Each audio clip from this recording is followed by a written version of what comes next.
Good morning, everybody. I'm Tim Stockwell from the Centre for Addictions Research. It's my pleasure to introduce my three colleagues who are sitting down here at the front. My distinguished and very good colleagues, Cecilia Benoit, Michael Jensen, and Nadia Willett. So they'll be talking today, as you know, on the benefits and barriers. Is the healthcare system working for sex workers in Canada? Michael and Cecilia have a long tradition of working in sociology, particularly looking at issues around stigma and vulnerable populations, and looking at the way these sort of structural issues impact on people's lives, and in this case, access to healthcare.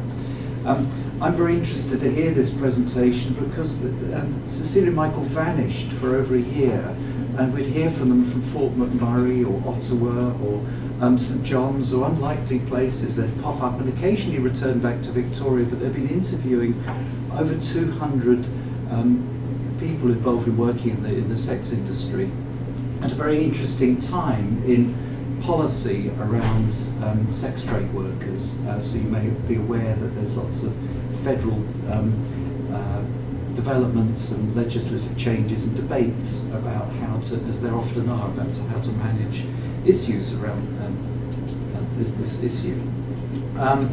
So I should just explain that they're extremely distinguished. Cecilia and Michael are professors in the Department of Sociology. They're also co-authors of one of the leading sociology textbooks. It's now in its 5th edition in Canada. The Society, the Basics, it's called. And apparently it's one of the most widely read and used in sociology courses. And I should say that I tried to it's always good to sort of research the speakers you're introducing. So I went to an abbreviated CV of just Cecilia, and I gave up because her abbreviated CV was 42 pages. And she's a distinguished member of this and that and multiple publications, as indeed is Michael. So anyway, I'll stop my waffle. It's a great pleasure to have you both here. I look forward to your talk.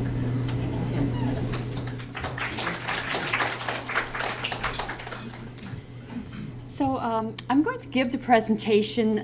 Michael and Nadia will be here to answer any questions if I'm not able to do so. So before I begin, I wanted to thank my colleagues at CARBC who've made this talk possible. The Canadian Institutes for Health Research, which funded our research, our team grant colleagues across the country, our community partners, and also the research assistants who helped us to do this work, and most of all the participants who participated in our study and gave time and knowledge, as you'll see. So the benefits and barriers sex workers face in regard to health care. So I want to put this in a context. As Tim noted, this is a heavily debated area, people who buy and sell services or work in the sex industry. And in Canada, since 2010, there's been an enormous amount of change in regard to discussion and even policy change in regard to this particular area. So before 2010, it's important to note that it's never been illegal to buy or sell sex. It's the context around sex work that has involved prostitution laws. And in 2010 in Ontario, 3 participants, Jeannie Bedford being one of them, challenged the criminal code, saying that the context in which sex work was organized, making it illegal to publicly communicate for the purposes of prostitution, operating a body house, or living on the avails of prostitution. They said that was those laws actually made it more unsafe for them to work, and so it was contravening the charter in regard to their rights and freedoms. So in 2010, they actually they had a successful challenge, and so all 3 laws were deemed to be unconstitutional. 2012, the Court of Appeal in Ontario ruled that some, but not all of these laws were unconstitutional. And in December 2013, the Supreme Court of Canada agreed with the lower court in saying in a 9-0 decision that all of these laws were unconstitutional. And but they gave the government 1 year to either come up with better laws or to actually take, otherwise we would just be without any criminal code laws around prostitution. So what has happened is in the next week or so, we'll have a new criminal code surrounding prostitution. So the federal government's response has been Bill C-36. It's called the Protection of Communities and Exploited Persons Act. And as you can see here, the focus is on the risk of violence in the industry, and that the Parliament of Canada is also committed to protecting communities from the harms of prostitution. So what the government has passed and so on, what will now be illegal in Canada or criminalized is street solicitation. So for sex workers who are soliciting or communicating on the street near schools, near churches, near daycares and so on, that will be illegal. Any buying at all, any purchasing will be illegal, and most advertising will also be illegal in regard to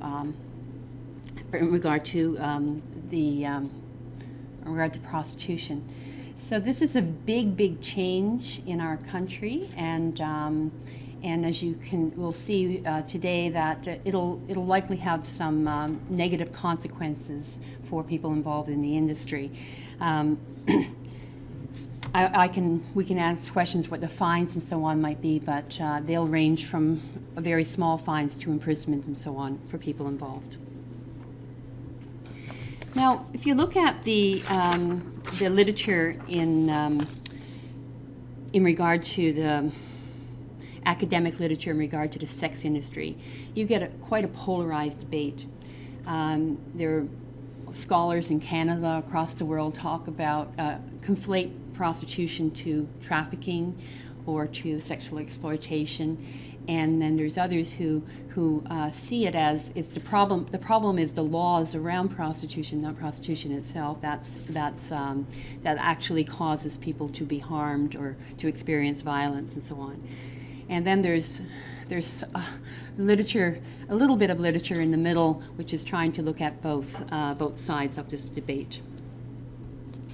So, in our work and our understanding, and now as we interpret our data, I think it's important to think about, is there a middle ground? And often in these polarized debates, one side versus another, it doesn't explain the nuance or the diversity and reality of people's lives. So, as Weiser says, exploitation and empowerment exists in sex work, and indeed it exists in most lines of economic activity, but it cannot reduce one to the other. And also, according to Sullivan, same message, really, those coercion, exploitation, but resistance and agency in sex work as there is indeed in other lines of work. But the problem with the literature and the problem why it's so a lot easier to make legislation is that there is so little comparison of people involved in the sex industry compared to other groups of people. So what do they look like compared to the general population? What do they look like compared to other people who are involved in economic activity? So our research attempted to take a look at this particular industry to explore violence and victimization in the Canadian industry, and think also about what are the factors that lead to health and safety and well-being for people involved. So this was a special call from the Canadian Institutes for Health Research to look at the link between gender, violence, and resiliency. And so our project is one of those. And so we have a large research team, and what's probably really, really important is that we have community partners from across the country that include health providers, included police, and included sex worker organizations, and so on. And they informed our research from day one, including what kind of questions we should be asking. And we've been trying to do these kinds of presentations and so on to get the knowledge out. And we also did appear in Parliament to present our data before in the last months in light of the new legislation that's coming down. So our project involves, our program of research involves 5 embedded projects. We really wanted to look not just at sex workers themselves, but at people they're related to and the contexts around where they find themselves. So we have a large sample of sex workers, which I'll talk about today, but we also interviewed intimate partners or spouses of sex workers, both separately and then together as a group, which is a project Michael led.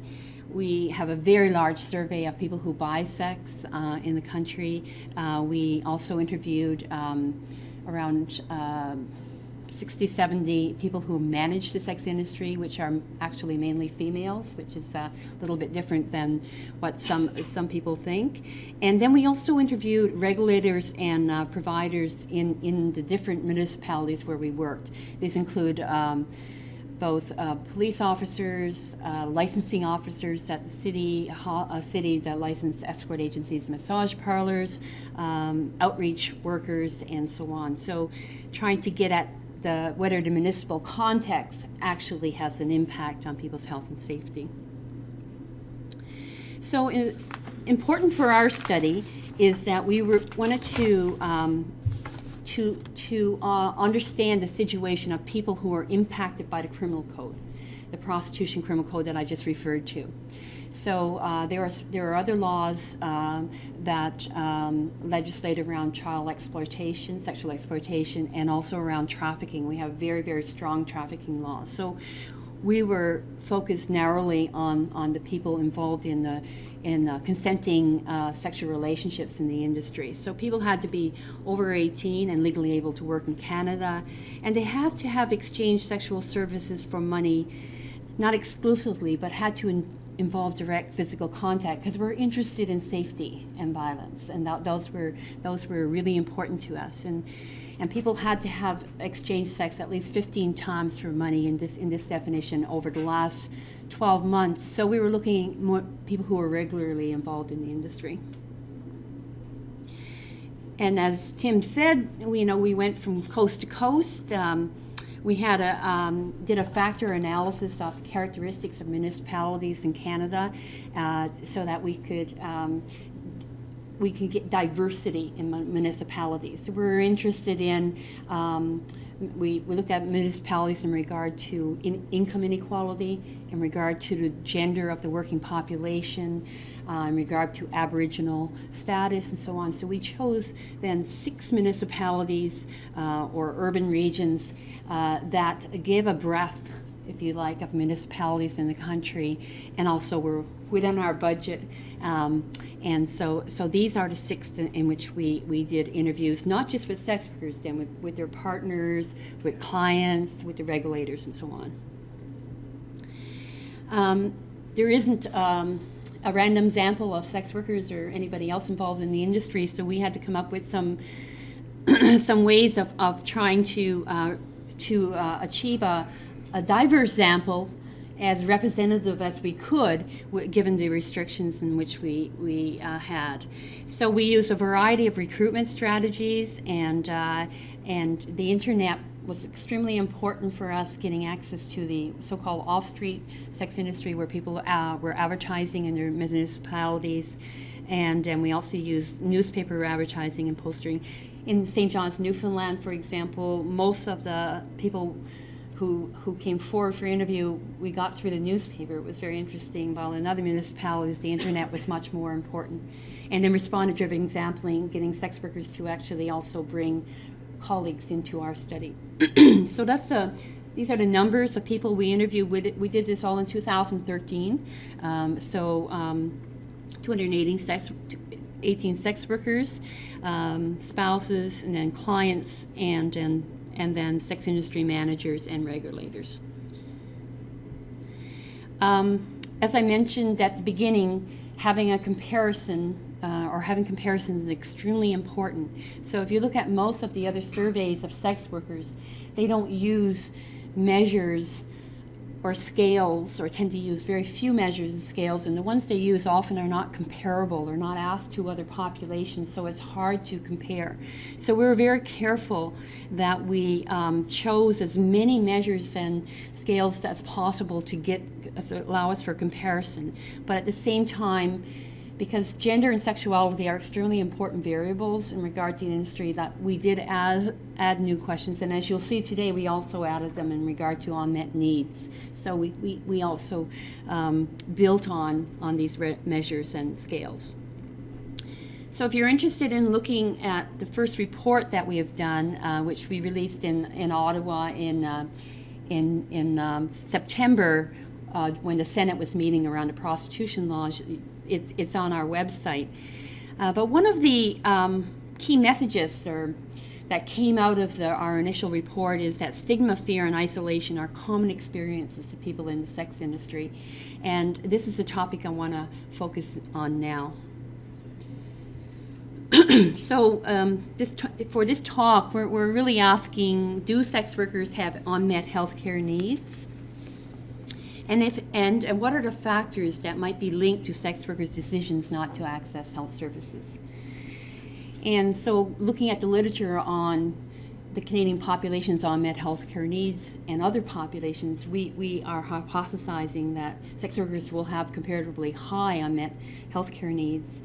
And also, given the literature that we had read on the sex industry and other vulnerable populations, we also hypothesized that the fear of being judged and concern of what we call cultural safety or feeling safe in healthcare will also be associated with unmet healthcare needs for our population.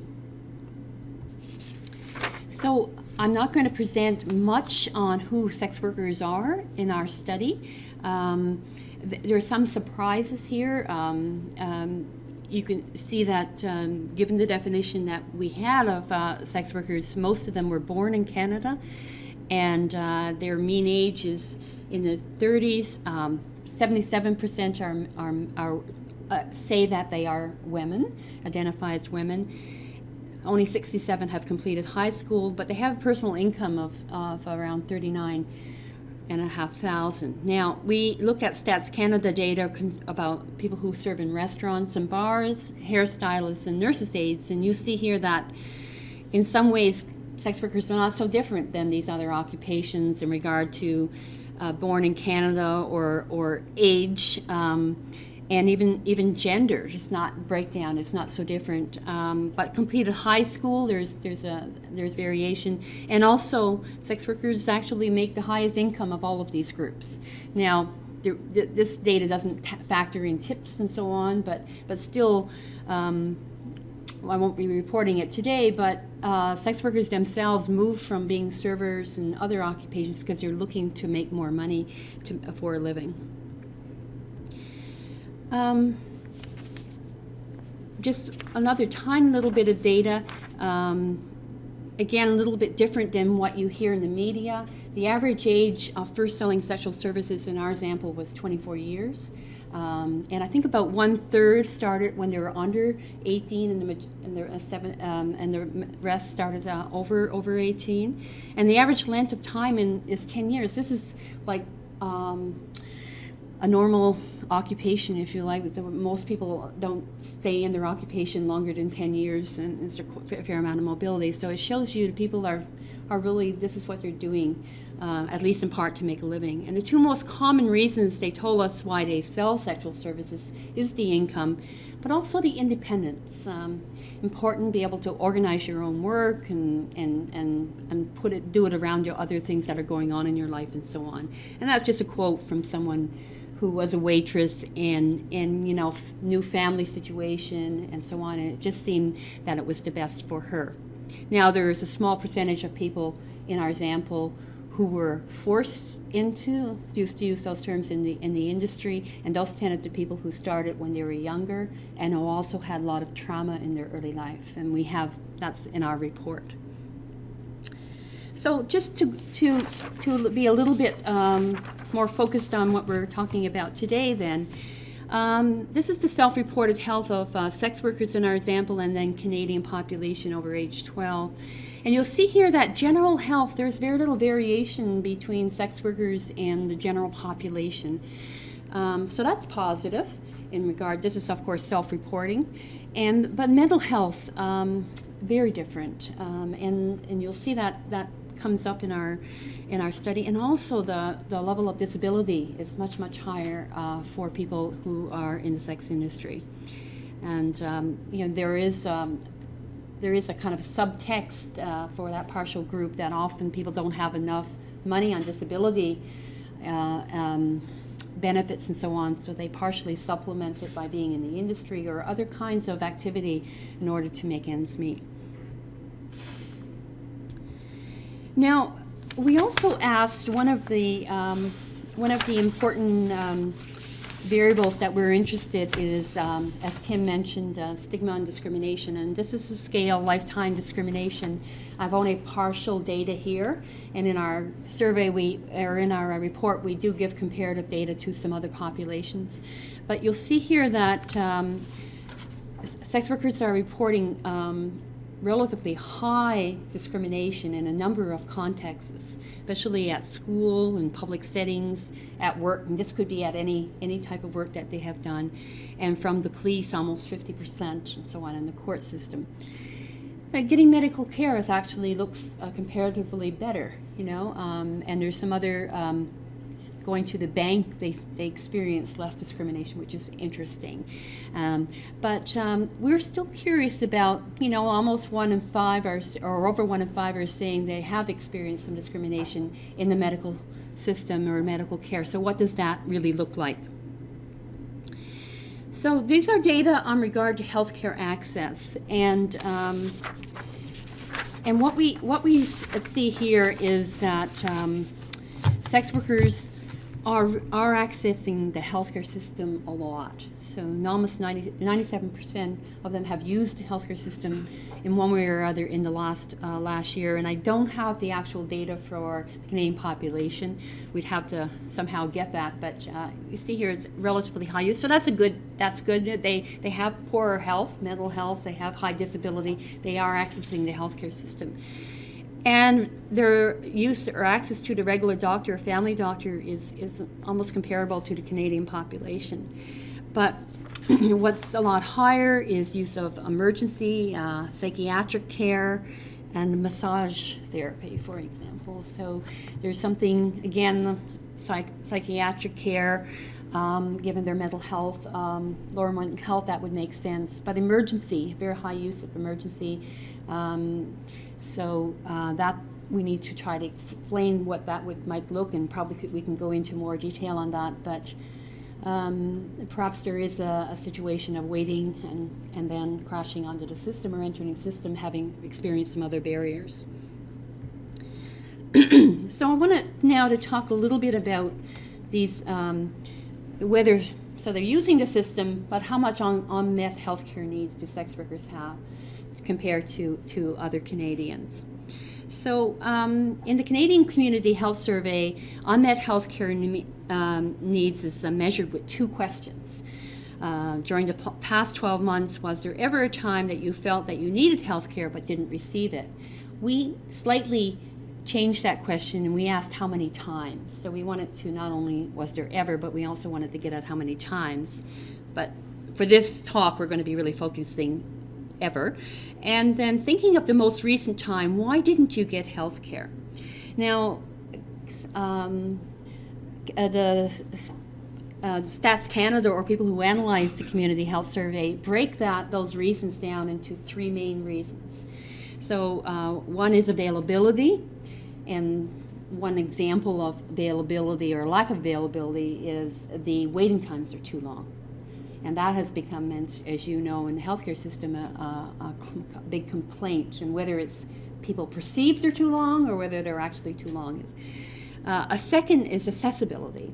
So do you have the transportation needed to get to the facilities, and can you pay for the cost to get there is important, or even cost for drugs and so on.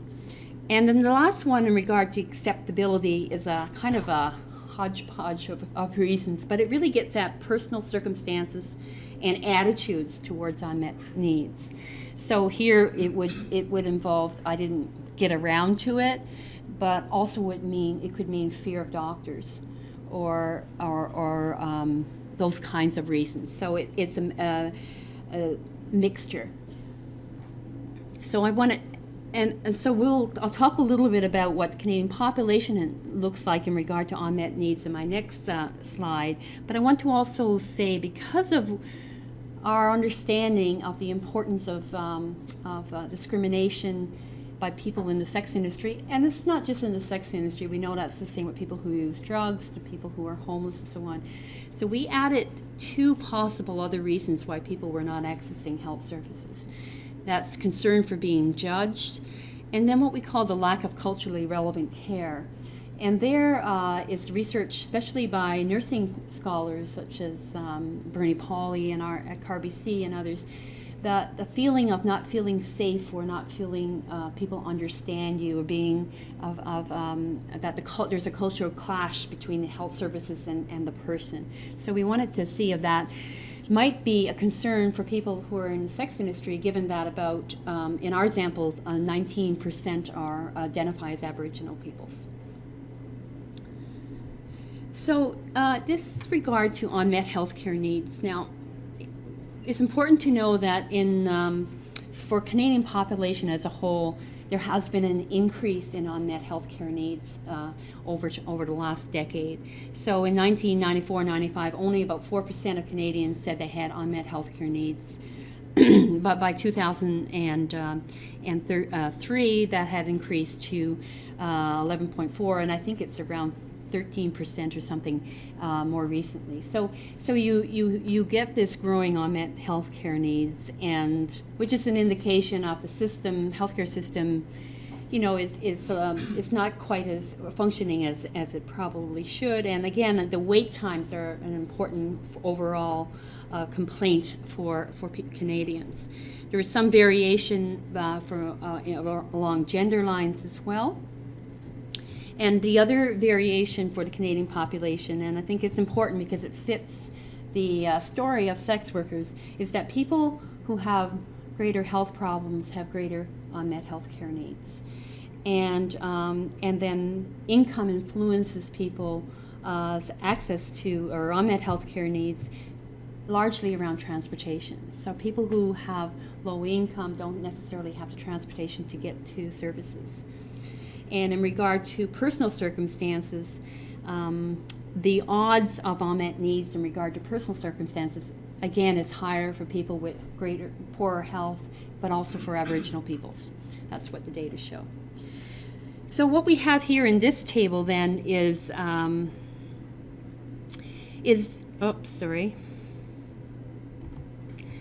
used a mouse. So basically we see here, I think, is that comparing other vulnerable populations to the Canadian population, you see that there is this higher unmet healthcare needs for people who are disabled. It's substantially higher than the Canadian population. For homeless and vulnerably housed, it's near 40%. And so is it the same for our own study. So about just 40% of sex workers in our study said in the last 12 months they had unmet healthcare needs.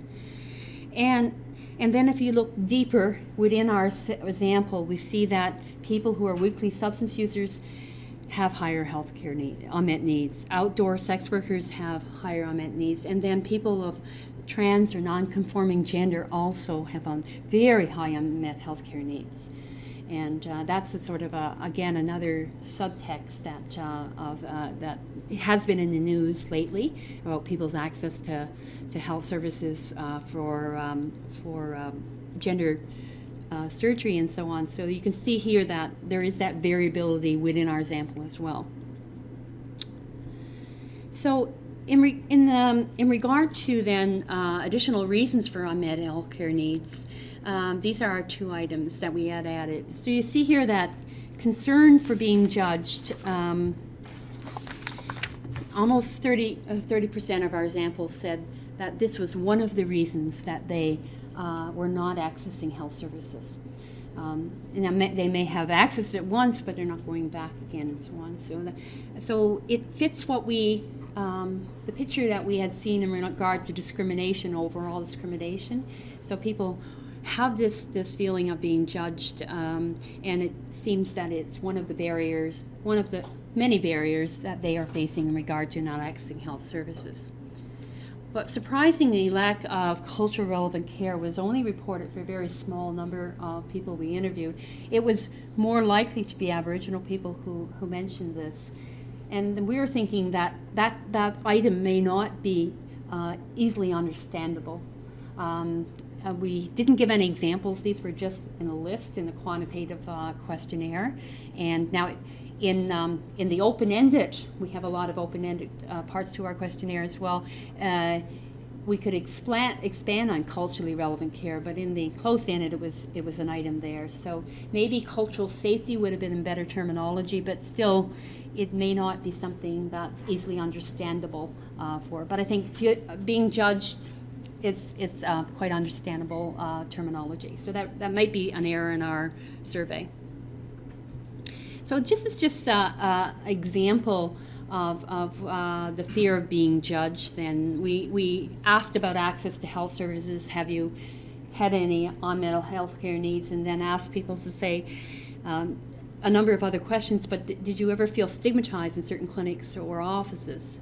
And a lot of it was this kind of, as this first quote, a kind of condescending feeling the person had. And then the second one of the being judgmental and how that made people feel disempowered. And what's really interesting, a lot of the sex workers who go for health care, they're seeking often sexual health services, but often it's nothing to do with their occupation. They need a pap smear, or they need they either they are being judged or they feel they're being judged, and so it's very difficult to ask to get the services they want. And when they do divulge that they actually are in the sex industry, then it leads to this terrible feeling and a response.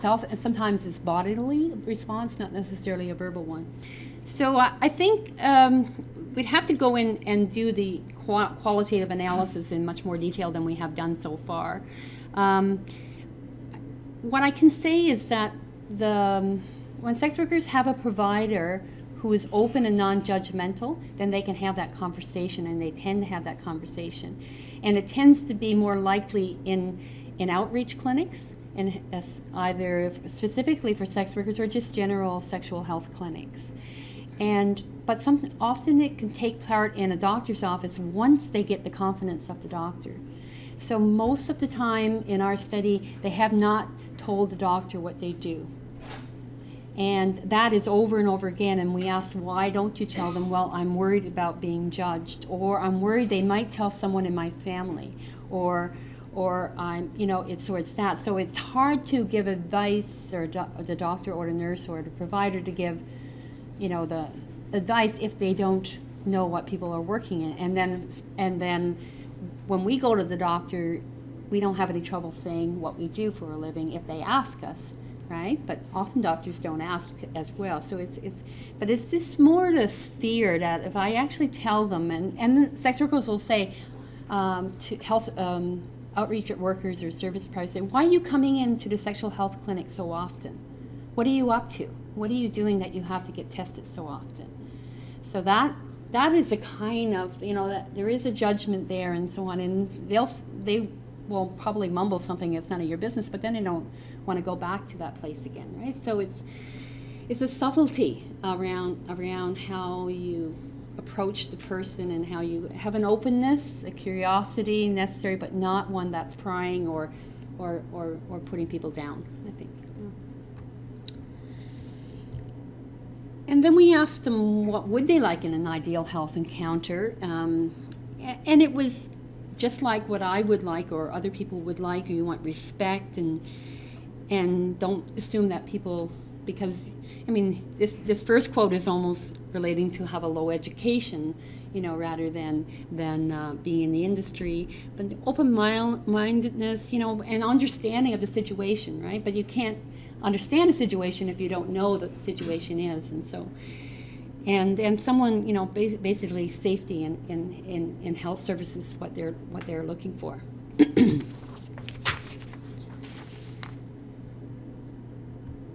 So I just wanted to tie it up and bring it back to this really new focus these days, and having kind of patient-centered care, putting the person in the center of the healthcare system, being accountable to them, giving access, having continuous care, and so on. And so you see that sex workers as one vulnerable population among many that at CARBC that we are following and trying to think about access to services and so on, that we could improve on the kind of patient-centered care that's available to them. So they are accessing the services, but perhaps there is still this disjuncture between a lot of unmet needs and not getting the care that they want. But now we're in 2015. Starting next week, we're going to be in a very even much worse situation, if you'd like, because in 2013, when we did these interviews across the country, prostitution laws were not being enforced, and sex workers were reporting they feel more comfortable going to the police and talking about whether they are being victimized, or they may feel more comfortable, talking to their doctors or others, because they were feeling that the services were more available to them, and they weren't going to be criminalized or kind of called on the carpet because of their sex work, but rather they were going to get the services they need. Not everybody, but it was a general feeling. And Michael and I have done interviews with sex workers or studies since 1999, so we have a good idea of the changing and that was taking place. But now we're going to move to a situation where sex workers are actually going to be working in, they won't be themselves necessarily charged with a crime, but they're going to be working in a highly criminalized environment. So the question is, how will that impact their health and their access to health services? If you look at what's happened in Sweden, criminalized the purchasing of sexual services back in 1999, I believe it was. And what you have is government reports saying that the sex industry has been reduced and so on, but no really good studies of actually change over time in numbers. But what we hear from some studies in regard to health providers and social workers in relationship to their practice with sex workers in their communities is that there's an intolerance of prostitution that's being practiced rather than duty to care and protect, which is what their professional associations are suggesting. And there is a conflict in the Swedish law. The prostitution law is at the federal level, but in people's health practice or professional health codes and so on, they're expected to treat everybody and and not to judge and so on. So what you have is a good example would be making condoms available for people who are involved in sex work. Well, are you then acknowledging that sex workers, people are actually exchanging sexual services, and what does that mean for you as a health provider or social worker? Are you, supporting the industry or are you providing care?